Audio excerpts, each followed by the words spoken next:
지난 9월 공개 결혼식을 올린 동성부부 김조광수 감독과 김승환 씨가 법적 부부로서 인정받고자 구청에 혼인신고서를 제출했습니다. 이들은 혼인신고서가 접수되지 않을 경우 법적 대응도 불사하겠다고 밝혔습니다. 한국뇌병변장애인 인권협회가 뇌병변장애인의 복지와 건강 서비스를 연계하는 방안을 논의하기 위한 토론회를 가졌습니다. 이날 토론회에서는 뇌병변장애인의 장애 특성을 고려한 복지 지원 필요성이 강조됐습니다. 지원 없이는 따뜻한 겨울을 나기 어려운 쪽방촌 사람들. 이들에 대한 지원은 수급권자와 비수급권자로 나뉘어 지원되고 있었는데요. 이번 주 복지신문고에서는 이에 대한 문제점에 대해 짚어봤습니다. 시청자 여러분 안녕하십니까? 복지TV 뉴스입니다. 동성부부 김조광수 감독과 김승환 씨가 기자회견을 갖고 혼인신고서를 접수하겠다고 밝혔습니다. 하지만 해당 구청은 이를 수리할 수 없다는 입장을 밝혀 논란이 예상됩니다. 저 소식 정유림 기자의 보도입니다. 올해 9월 공개 결혼식을 올리며 큰 화제를 몰고 온 동성 커플 김조광수 감독과 영화사 대표 김승환 씨. 이들이 결혼 석 달 만에 법적 부부가 되기 위한 중요한 발걸음을 내디뎠습니다. 해당 구청에 혼인신고를 하기로 한 겁니다. 대한민국 정부가 저희가 동성애자라는 이유만으로 단지 이성애자가 아니라는 이유만으로 저희의 결혼식을 수리하지 않는다면 그것은 대한민국 정부가 동성애자를 차별하는 것이다. 배우자가 그 병으로 인해서 이렇게 수술 동의서 같은 거가 필요할 때 저는 설명할 수 없습니다. 제가 아무리 이 김전 감독님과 10년, 20년을 같이 살더라도 저는 법적으로 배우자로서 그 어떤 역할도 할 수 없기 때문입니다. 하지만 해당 구청은 혼인은 양성 간의 결합임을 전제로 한 헌법 36조 1항의 근거를 들며 이들의 혼인신고서를 수리할 수 없다는 입장을 밝힌 상황. 민법, 판례, 조례 등등 여러 가지 검토를 한 결과 일단은 허용을 할 수 없다. 그 오는 즉시 민원을 저희가 우편이 접수되면은 접수 즉시 바로 불수리 처리로 발제를 할 겁니다. 하지만 김조 감독 부부는 구청이 신고를 수리하지 않으면 법적 대응도 불사한다는 계획입니다. 혼인 신고가 받아들이지 않고 수리가 되지 않는다면 그 수리에 대해서 불복하는 그런 저희가 재판을 제기할 겁니다. 동성 결혼이 세계적 흐름이 되고 있다는 목소리와 이에 대한 우려의 목소리가 공존하는 가운데 동성 결혼 합법화를 둘러싼 이들의 논란은 더욱 격화될 전망입니다. 복지TV 뉴스 정유림입니다. 우리 사회에서 중증장애인들이 함께 어울려 살아가기 위해서는 아직도 많은 장벽이 존재하는 것 같습니다. 중증 뇌병변 장애인의 복지에 관한 토론회가 열렸는데요. 어떤 이야기가 오갔는지 자세한 소식 배상훈 기자가 취재했습니다. 중증장애와 장애의 중복으로 어려움을 겪고 있는 뇌병변 장애인.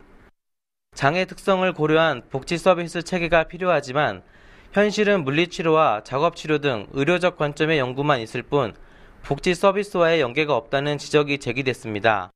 이에 한국뇌병변 장애인 인권협회는 지난 10일 서울 이룸센터에서 뇌병변 장애인 복지 건강 서비스 연계 확대 방안 토론회를 개최했습니다.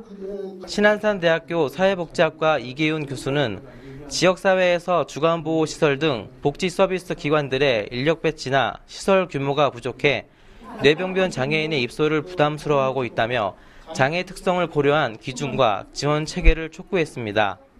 이러한 어려움 속에서 뇌병변 장애인의 가족에게 돌봄 부담이 가중된다는 지적도 제기됐습니다. 만약에 저희 부모들이 이렇게 키우기 힘든 모든 이유들을 다 동원해서 도저히 키울 수 없음을 내세워 애초부터 국가의 아이들을 떠넘겼다면 어쩌면 지금보다는 훨씬 더 많은 지원을 확보해낼 수 있지 않았을까 하는 그런 어처구니 없는 생각도 해보았습니다.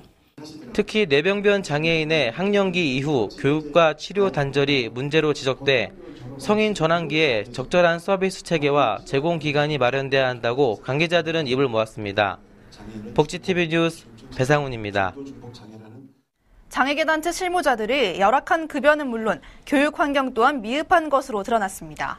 10명 중 6명은 신입교육을 받지 못한 것으로 나타났습니다. 김지환 기자가 보도합니다. 한국장애인단체 총연맹은 지난 10일 장애인단체 실무자 근로실태조사 결과를 발표했습니다. 장애계 단체 실무자들의 근무 실태를 파악하기 위한 설문조사에는 501인이 참여했으며 낮은 급여와 교육 부족 등이 지적됐습니다. 장애계 단체 실무자의 급여에 대한 실태조사 결과 월 평균 급여는 162만 원, 월 급여 분포는 최소 35만 원에서 최대 416만 원으로 나타났습니다.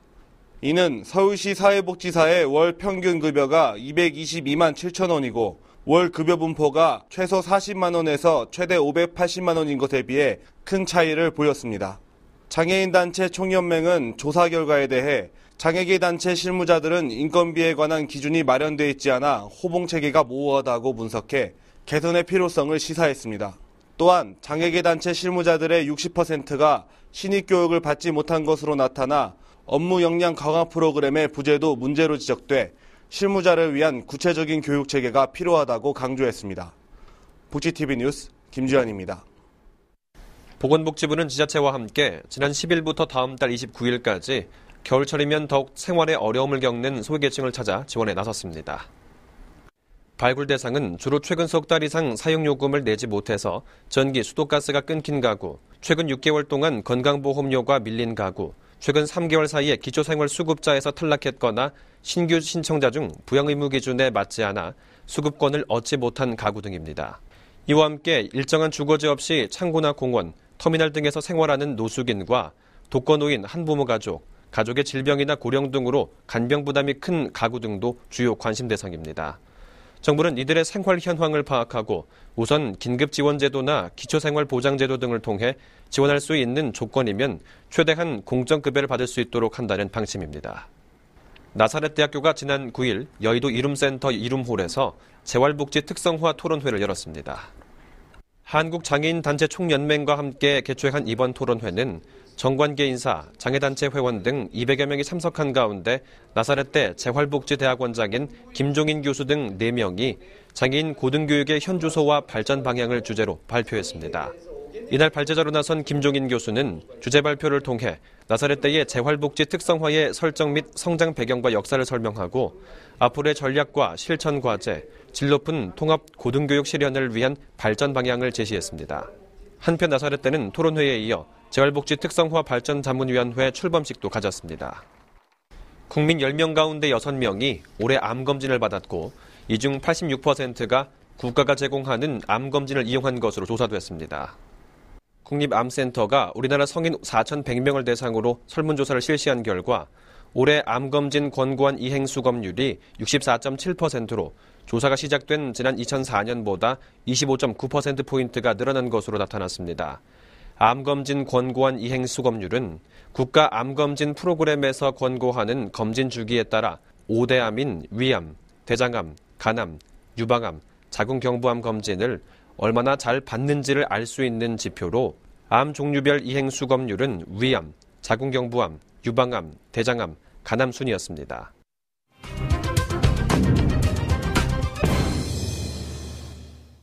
지난주 복지신문고에서는 다가오는 추위가 걱정인 분들을 만나고 왔는데요. 이번 주 복지신문고에서는 이들이 따뜻한 겨울을 날 수 있도록 정부가 어떠한 정책과 지원을 펼치고 있는지 알아봤습니다. 서울 동자동 쪽방촌. 이곳에 살고 있는 사람들은 날씨가 점점 추워지면서 걱정이 많습니다. 난방이 제대로 안 되는 것이 문제였는데요. 오래된 건물 안의 비좁은 쪽방에는 군데군데 테이프와 장판이 붙어 있습니다.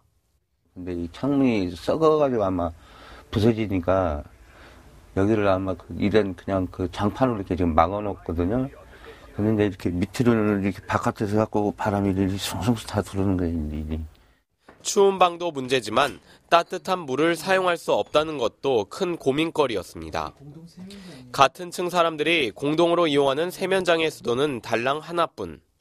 세면장 어디에도 따뜻한 물을 공급해주는 수도꼭지는 볼 수가 없었습니다. 날씨가 추워지면서 씻는 것조차 맘대로 할 수 없는 쪽방촌 사람들. 그리고 일단 따뜻한 물 같은 것이 전혀 나오지를 않으니까 여기는 설거지를 한다든지 목욕을 한다든지 목욕 같은 건 아예 생각해도 못하고 머리 감는 거라든지 빨래 이런 것 같은 것을 전혀 못하고 있죠. 이 방에 살고 계신 분은 기초생활수급비로 생활을 하고 있었습니다.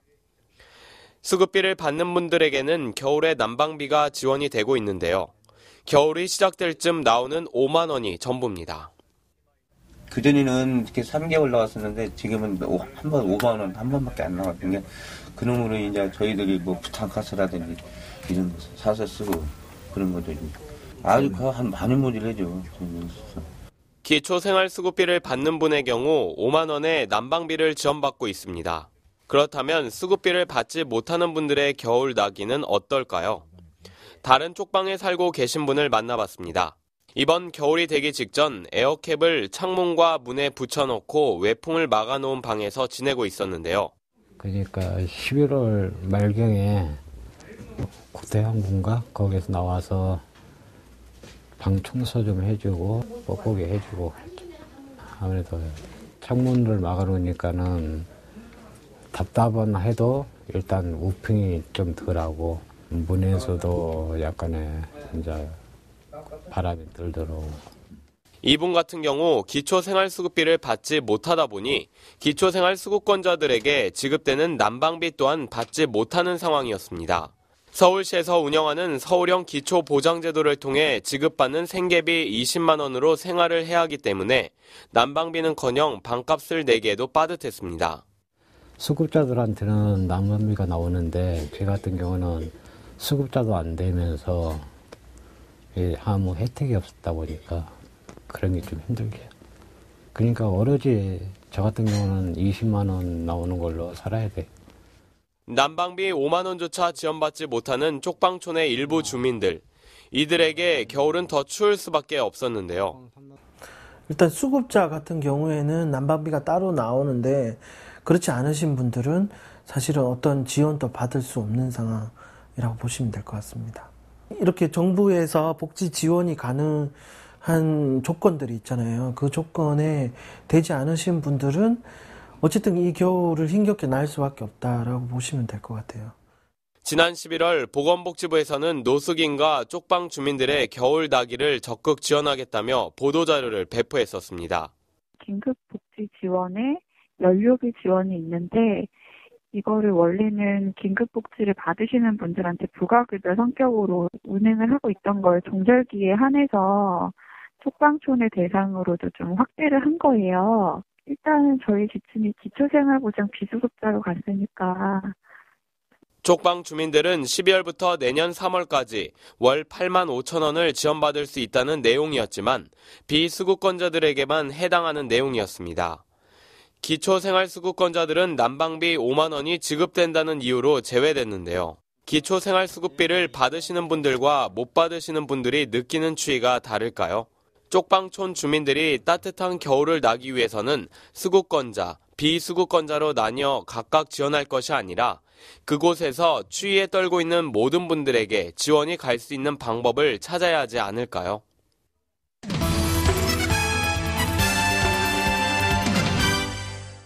복지TV 네트워크입니다. 전남 고흥에 있는 폐석산에 에너지 단지가 들어섰습니다. 오랫동안 방치됐던 폐석산이 국내 최대 규모의 태양광 발전소로 탈바꿈했습니다. 정유림 기자입니다. 고흥군의 폐석산 부지가 친환경 에너지 단지인 거금 에너지 테마파크로 탈바꿈하고 준공식을 가졌습니다. 고흥군 금삼면 어전리에 위치한 폐가산 부지 55,810제곱미터에 국내 최대 규모인 태양광 발전소와 부대 시설을 조성해 석유고에 대비한 국가 에너지 정책에 부합하도록 했습니다. 우선 금년도 하절기에도 일일 약 피크 때 15만 킬로와트아워의 그 전력 공급에 기여를 했었고 그만큼 그 화석 연료를 안 쓰기 때문에 어떤 그 지금 요구되는 대기 환경 오염 문제 같은 거에도 대단히 기대가 크리라고 생각합니다. 고흥군은 시공사와 긴축 설계 방안을 도출해 사업의 경제성을 확보하는 한편 친환경 사업에 대한 공기업의 적극적인 동참으로 적은 비용을 들인 고효율의 발전소가 건립됐습니다. 미래의 그 친환경 에너지 단지로 해수 증대 효과도 매우 클 것으로 기대를 됩니다. 그리고 20년 후에는 태양광 시설이 우리 군에 기부 체납되면은 현재 지금 고흥 소비량의 10% 에너지 자립과 연간 100억 여원의 군 세수 증대 효과가 있을 것으로 예상을 하고 있어요. 이번 거금 에너지 테마파크 준공을 통해 녹색 에너지 사업이 효과적으로 추진되는 초석이 되게 기대해봅니다. 복지TV 뉴스 정유림입니다. 전남 여수시를 방문한 관광객이 1,000만 명을 돌파했습니다. 이에 여수시가 지역관광 자원을 활성화시키기 위한 1,000만 관광객 시대 비전 선포식을 개최했습니다. 박정인 기자입니다. 올해 전라남도 여수를 방문한 누적 관광객 수는 무려 1,000만여 명. 지난 9일 여수시가 1,000만 관광객 시대 비전 선포식을 열었습니다. 특히 지난해까지 평균 700만 명에 머물렀던 여수는 세계박람회와 여수시 인접적인 순천에서 개최된 순천만 국제정원박람회의 효과가 컸던 것으로 나타났습니다. 또한 여수시는 여수 밤바다와 해양 레일바이크 등 다른 도시와 차별화된 상품의 개발이 큰 역할을 했다고 말했습니다. 이에 여수시는 앞으로 장기적인 관점으로 해양 관광 상품을 개발하겠다고 밝혔습니다. 앞으로 8년 동안 열심히 노력해서 2020년에는 인구 35만이 행복하게 살고 세계 사람 누구나 한번 와보고 싶고 와서 살고 싶은 국제해양 관광 레저 스포츠 교육 문화 수도를 다 함께 만들어 나가십시다. 여수 시민이 모인 가운데 치러진 관광객 1,000만 명 시대 오 여수 관광비전 선포식. 이번 선포식이 여수시의 관광 활성화에 물꼬를 트는 계기가 될 수 있기를 바랍니다. 복지TV 뉴스 박정인입니다. 다문화 가족의 안정적인 가족 생활을 지원하기 위해 전남 여수시가 팔을 걷어붙였습니다. 이른바 다문화 가족 행복 도우미를 양성하기로 한 것인데요. 박고은 아나운서가 전합니다. 전남 지역 다문화 가족의 안정적인 한국 생활과 정착을 도울 행복 도우미. 여수 다문화가족 지원센터가 행복도우미 양성교육을 실시했습니다. 이 교육은 다문화가족 지원센터의 서비스가 미치지 못하는 읍면동에 행복도우미를 파견해 맞춤형 서비스를 제공하기 위한 것으로 지난 4일 시작해 오는 17일까지 6회에 걸쳐 진행됩니다. 작은 다문화학교 5개를 현재 운영하고 있는데요. 이분들이 교육이 끝나면은 현지에 나가서 다문화 가정을 위해서 한국어 교육이라든지 기초 상담이라든지 요리교실 등을 할 예정입니다. 이번 교육을 통해 행복 도우미들이 다문화 가족의 행복한 한국 정착 생활을 실질적으로 도울 수 있는 계기가 되길 기대해 봅니다. 복지TV 뉴스 박고은입니다. 날씨가 추워지면서 거동이 불편한 어르신이나 장애인들은 활동 반경이 더 좁아질 수밖에 없는데요. 이에 서울 용산구가 의료 소외계층을 대상으로 찾아가는 희망 주치의를 운영한다고 밝혔습니다. 찾아가는 희망 주치의는 경제적 이유나 거동 불편으로 의료기관을 쉽게 이용하기 어려운 노인과 장애인, 가정 등에 직접 의료진이 방문해 무료 진료를 실시하는 것으로 매주 화요일마다 이루어지게 됩니다. 대상자로 선정되면 혈압이나 혈당 검사 등 기초 건강검진과 건강상담, 진료를 하게 되며 필요시에는 보건소, 지역 의료기관과 연계한다는 방침입니다. 서울시가 연말을 맞아 택시 승차난 해소 대책 추진에 나서기로 했습니다. 서울시가 지난 11일 발표한 연말 택시 승차난 해소 대책에 따르면 오는 16일부터 홍대 입구역과 강남역 일대, 종로, 신촌 로터리, 명동 등 도심 10개 지역을 경유하는 시내버스 97개 노선의 막차 시간이 새벽 1시까지 연장됩니다. 또 심야 시간에 승차 거부가 많이 발생하는 홍대 입구역과 강남역, 종로 2가를 중심으로 서울시와 택시업계 관계자 등 1,200여 명이 투입돼 대대적으로 캠페인이 진행됩니다.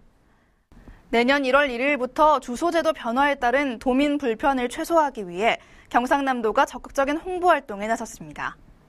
경남도는 내년부터 집원 주소 대신 도로명 주소만 사용하게 됨에 따라 주민등록증에 도로명 주소 안내 스티커 부착과 생활 주변 도로명 주소 안내소 운영, 주민들에게 도로명 주소 알기 교육 편성 등 다양한 홍보를 실시하고 있습니다.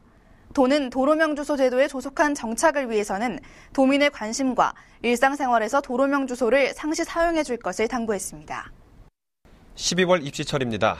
장애학생의 대학 진학률은 점차 증가하고 있는데 교육당국의 관심과 제도적 지원은 아직 제자리 걸음이죠. 대학 내 장애학생을 지원하는 센터만 덩그러니 설치할 것이 아니라 이들이 실질적으로 어려움 없이 교육을 받고 생활할 수 있도록 제도적 뒷받침이 절실히 요구됩니다. 이상으로 복지TV 뉴스를 모두 마칩니다. 시청해주셔서 고맙습니다.